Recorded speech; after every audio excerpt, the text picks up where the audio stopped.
Have you ever felt left behind? I'm not talking about being lost, but the feeling.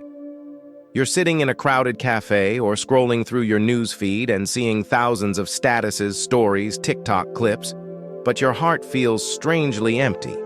Like, I'm surrounded, but I'm not connected. Does that sound familiar? Actually, this isn't just you. In the US, in recent years, people have started calling it a loneliness epidemic. The CDC, Centers for Disease Control, even warned loneliness is as dangerous to your health as smoking or obesity. It's that serious, and especially Gen Z, us, are the group most affected. A survey shows that nearly 80% of Gen Z say they feel lonely regularly. 80%, which means almost everyone is affected. But it sounds a bit paradoxical, right? Never in human history have we had so many tools to connect as now. Messenger, Instagram, Snapchat, Discord, TikTok. Just one button and we seen each other. Sometimes you even have thousands of friends, tens of thousands of followers. So why still feel like no one really understands you? This is the contradiction of the digital age. We connect a lot, but we connect less. People call this crowded loneliness, lonely in a crowd. And there is something that makes things worse, the comparison trap. Social media is literally the highlight reel of other people's lives. You only see the best 5%, the Bali trip, the fancy outfit, the internship at a fancy company, all kinds of couple goals. The 95% of chaos, exhaustion, crying in the room, no one posts. But you unconsciously compare that 5% to 100% of your life. So suddenly I felt like I was a total loser. I have a friend who just got a great job offer. He posted an emotional post and got thousands of likes. I was really happy for him. But at the same time, I asked myself, what about me? Why am I still struggling here? So my self-esteem started to rise. Without anyone blaming me, I felt inferior. And I know it's not just me. Many of us have felt that way too. The problem is this: comparison kills joy. Comparison kills joy. I forgot that everyone has their own timeline. Life is not a race of who got an internship first, who got married earlier, who traveled more. But social media turns it into an invisible ranking. And so we get deeper into the vortex. The more we scroll through our news feeds, the more we see others successful, happy, beautiful. The lonelier we feel, the more we feel left behind. The danger is here. Loneliness plus comparison easily leads to anxiety, stress, even depression. Several studies from the APA, American Psychological Association, also clearly state the more hours Gen Z spends on social media, the more likely they are to feel worse about their life, worse about their own life. I'm not saying this to scare you, but I want you to see clearly. The feeling of loneliness you're having is not your fault. It's a social phenomenon. It's happening everywhere. And the important thing is, you're not alone in this loneliness. I'll talk about another piece of the puzzle later. When loneliness and comparison combine, what does it lead to? And why are there times when you're still smiling, still posting happy photos, but your heart feels empty? Stay with me, because that part is the nail. Hey, let me ask you something real quick. Have you ever been drowning in assignments, stressed out of your mind, but still opened Instagram to scroll? And boom, your friend's out in Miami, chilling at the beach with a caption like "Life is good."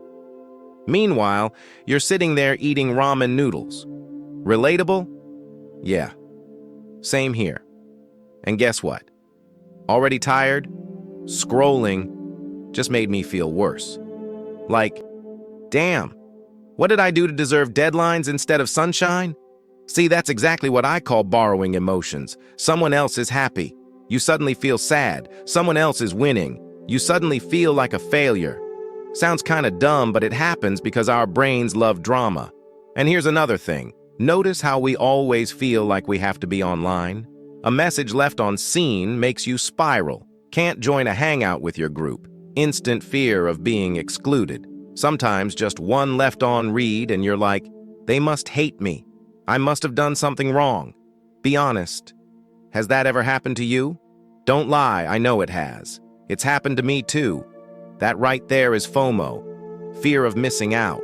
And FOMO is literally a monster.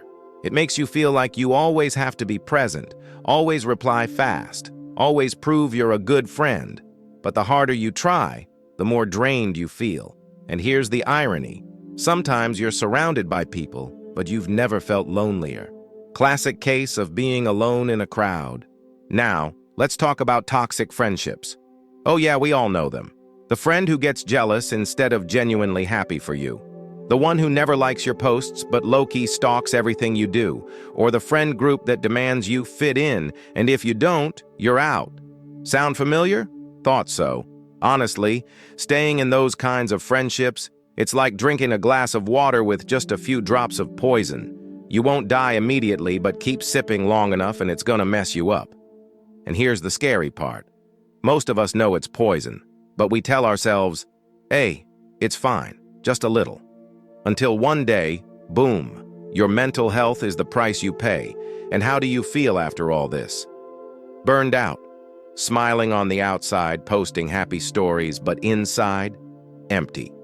Like you're borrowing someone else's laughter just to cover your own silence. I'm not saying this to make you depressed. I'm saying this so you realize if you're in this situation, you're not alone. Almost everyone has been there. Even me. Yep, the one talking to you right now has had friends that drained every ounce of energy out of me. So the real question is, how do we break the cycle? How do we stop borrowing emotions? Stop letting FOMO and toxic friendships control our lives? Don't go anywhere yet, because the next part is the answer. And I promise, it's way simpler than you think. Part 3, English with serious notes. All right, so here's the deal. We've talked about loneliness, we've joked about FOMO, but now it's time for the real talk. Because listen, loneliness isn't just a mood. In the US, people literally call it an epidemic. Yeah, not exaggerating, an epidemic. And just like any epidemic, if you ignore it, it spreads quietly, but dangerously. Think about it. When you're constantly chasing validation online, you don't just waste time, you're teaching your brain that you're never enough unless someone clicks like. That's not just sad, that's toxic. And I'm telling you, if you don't take it seriously, the long-term effects hit hard. Anxiety, burnout, even depression. Don't shrug this off like, oh, it's just a phase. No, it's a trap. But hey, I get it. I've been there too. Sometimes we'd rather laugh it off than face it, right? Like, ever told yourself, haha, I'm just built different, I don't need people? Yeah, spoiler alert, you do. We all do. Humans are wired for connection. Pretending you're fine doesn't make you fine. It just buries the problem until one day, boom, mental breakdown at 2 a.m. And trust me, crying at 2 a.m. with your cat as your therapist? Not as cute as TikTok makes it look. Here's the thing. Healing doesn't mean you delete Instagram and move to the mountains. Unless you want to, then cool. It's about balance. Find 1 to 2 people you can be real with. Talk to them, not just text. Touch some grass, literally. Journaling, walking, gaming, even memes. These can all be tools for mental reset. But you have to choose them instead of mindlessly scrolling. Because at the end of the day, friendship and connection aren't about numbers. It's not 1,000 followers. It's that one person who shows up when you're hurting. Don't underestimate that. Don't wait until it's too late to realize this stuff matters. So let me leave you with this. Next time you feel that FOMO kicking in, ask yourself, am I feeding my soul or just feeding the algorithm? Big difference. And your answer? That's the first step to breaking free.